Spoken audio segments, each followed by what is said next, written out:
In this tutorial, we're going to take a look at the brush tools. So let's make sure that we set this up just like the other ones, where we create our keyframes and are ready to draw on the drawing layer. Now, the brush tool is kind of an interesting tool. It's got a lot of neat things it can do. If you click on it, you'll notice that it's actually got the spray brush tool along with it. But let's click on just the regular brush tool. Now, the brush tool by default uses only fill colors. So to draw with this, it is important that you check out some of the settings for the brush shapes and everything else. And it's kind of hard to see right now because it's at the very bottom here. So I'm going to expand this just a little bit so I can see all the different tools down here. Now you have regular drawing modes, so you have your shape drawing mode. So if I select that with my black arrow afterwards, you'll notice that we have the series of dots. Or you can do object drawing mode just like other items. You have the ability to lock a fill, which is kind of interesting.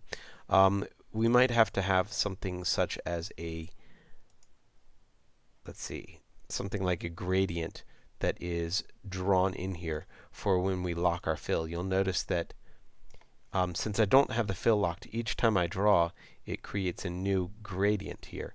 If I do lock fill and then start to draw, you'll notice that it's actually keeping that gradient in the exact same place, and I am just drawing more area outside where that gradient is. So that's kind of how that works. If you click off of that lock, click back on it, I'm going to draw a new path. You'll notice that, well, I guess that's going to keep the original, so I might have to draw a new gradient somewhere else to really show how that works. It can be a little troubling to use. I'm going to go ahead and remove some of these so that I can draw a little bit more with this tool. Now, we have brush sizes that we can control, and if we're using like a Wacom tablet, this can be a lot more exciting to use because we can vary the size of our brush using the pressure from our Wacom tablet.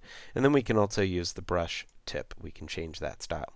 Now, where brush mode gets really interesting is the mode that we use: paint normal, paint fills, paint behind, paint selection, and paint inside. With paint normal, we're actually just painting right over things that we have. So I'm going to go ahead and choose a different color, and you'll see that we're just painting like normal. We just paint everything. Now, when we go to the next thing, paint fills, what we need to have is some sort of object that has some sort of stroke around it. So I'm going to change the setting of this so we can really see it. So here you can see a fill and you can see a stroke.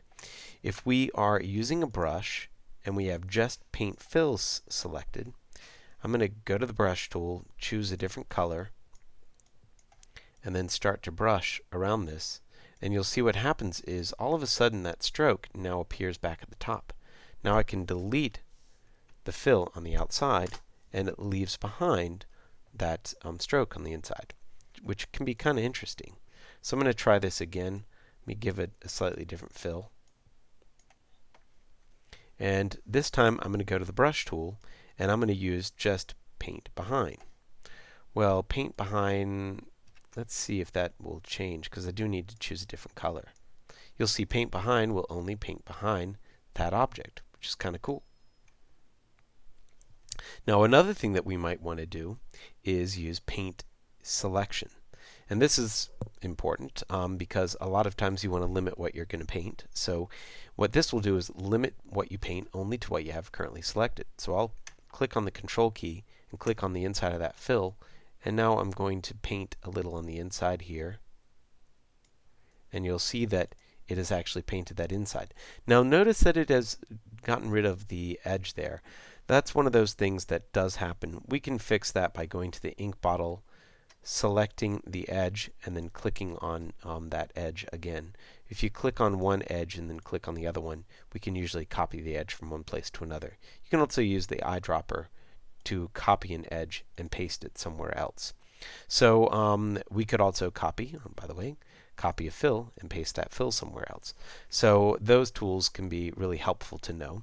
And the last brush type is paint inside, and this will only paint inside objects. So it might only do something that I have selected.